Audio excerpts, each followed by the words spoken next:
16 minutes past 7 o'clock. Toyota has its work cut out for it. The world's top-selling automaker is not only dealing with the recall of millions of its vehicles, there's also the issue of its image. It's at times like this that companies seek out the advice of people like John Larsen.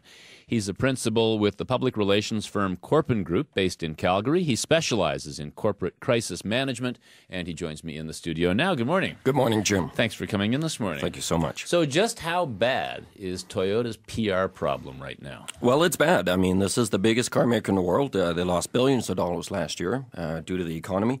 And now they're staring down the barrel of 3 separate crises in the course of a couple of weeks. So it's many people would say it really is sort of falling from grace. It's a bit of a left-right combo for them. And the image of Toyota is not an image built on speed or on sleek design. It's not Lamborghini. It's built on reliability. It is indeed. It's built on quality, and it's Japanese car makers overall. We've got another issue right now with Honda. We've got this one with Toyota. We had one earlier with Mitsubishi. So not just is Toyota in a whole lot of trouble right now. People are starting to question the brand itself coming from Japanese automakers. So you've watched the fallout from this. You've watched the way Toyota's been handling that fallout. How well do you think they're handling the situation so far? $64,000 question, and the jury's out on this one still. A lot of people saying different things. Really some mixed reviews. I think on the good side of things, they have done a decent job of communicating their actions, and that is really important. People want to look ahead. They want to know what the company's doing. They want to know if they can get in their car and if they can buy another one into the future. The other thing they've done, I think, a good job of is their CEO has made some apologies, and I think has been fairly sincere in those apologies, and that's really important to people. On the other side of things, there is the argument, and I think a credible one, that they took too long to do it. I mean, the U.S. government itself actually pushed Toyota on a lot of these issues, and it's not just over the last couple of weeks. And in addition to that, I think, Jim, there's a scientific component to the explanation that's a bit tough to get around. At the end of the day, we're not automakers. We don't understand brake systems. Right. And, when we hear dealerships talking about, it's a minor problem, for a lot of people it's not. It's still, regardless of the fact that there's only been 5 complaints in Canada, they're recalling millions of vehicles, and it's a big deal. So consumers, they want to see contrition. They want Absolutely. an apology. They want the company to accept responsibility for what's happened, and they want that company to seem to be ahead of the story rather than responding to the story. That's right. It's contrition, as you say, and it's also accountability. There's a great phrase in crisis management, and it says that in times of crisis, people want to know that you care more than they care what you know. So it's not so much about the facts. It's about you showing empathy, and it's about taking action as well. Now, a lot of people have compared the situation to what happened with Maple Leaf Foods a few years ago, where the CEO, McCain, came out, was very apologetic, pledged to take care of the problem, and it appears that company has rebounded nicely from their problems with that listeria outbreak. Yeah. Has Toyota hit those marks yet, the marks that McCain was able to hit? Well, they're getting there. I certainly wouldn't rate it in the same category. There's some similarities, obviously. This is a safety issue. This applies to everybody across the board, so people are watching this very closely. McCain did a great job of getting out fast, and that means a lot to people. Toyota did not. Their CEO is saying some great things. I mean, he's been quoted as saying, this is agonizing for the company. It's a grave concern. This is the Toyota CEO. Yeah, and that he's deeply sorry. And that is exactly what people want to hear. That doesn't mean a whole lot, though, Jim, if you don't put action behind it. And didn't he drive away from the press conference in an Audi? That's what we've been told. That's pictures with 1,000 words, and that certainly doesn't help.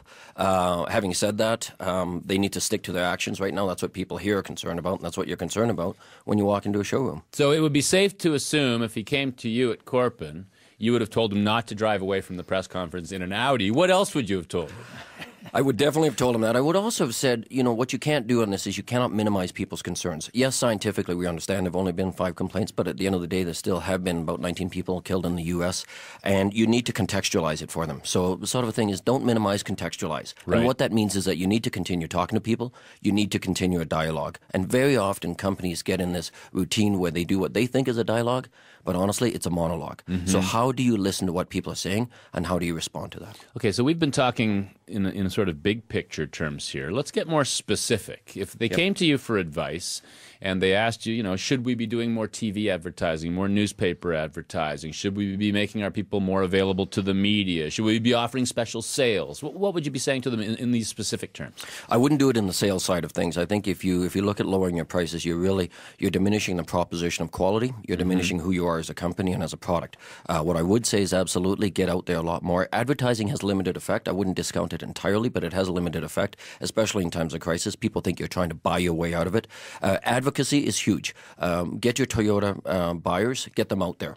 Have them telling their story. Really use your sales force a lot. Have the people on the front line listening and know the facts of this recovery and talk to people that are coming through that have concerns. It's interesting that you say you wouldn't recommend sales because my first instinct when I heard about this Prius problem yesterday was, ooh, maybe there'll be some deals on some Priuses coming up over the next little while. Well, absolutely. But who wants a deal on a car that has bad brakes? I mean, that's the other side to it. So, Prius, it's all in the context of history. And here you've got three crises that, as I say, they're looking down the barrel of three things in the course of a couple of weeks. That's not great if you're the company that Toyota wants to be. Now, the share price has already taken a hit. I know it was down 20% before yesterday's trading, and I think it's dropped since then. When will you be able to look at Toyota and say, okay, they've either weathered this or they didn't?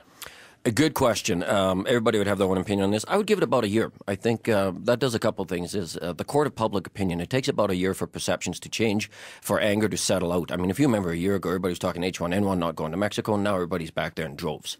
So I think that's one thing is the public perception side. The other thing to this, though, Jim, is about market share. And as you said, it's taken a drop. We still have repercussions from last year, of course, but it's going to take about a year to see if they recovered. It took Maple Leaf that long. It took about a year to say, yeah, it worked. We're back where we want to be. Of course, the one thing Toyota has going for it that Maple Leaf didn't is General Motors, Chrysler, Ford, right? Absolutely. It's all relative, isn't it? I mean, if they're all taking hits in market share, somebody's got to sell cars, presumably. You touch on something interesting, and I think it's a valid point, is there is a real opportunity here for Toyota. There is an opportunity to be a thought leader. I think everybody out there has heard about Tylenol in the early 80s. Horrendous crisis for them. They took a thought leadership stance. They did things right. They showed empathy, and they fixed the problem.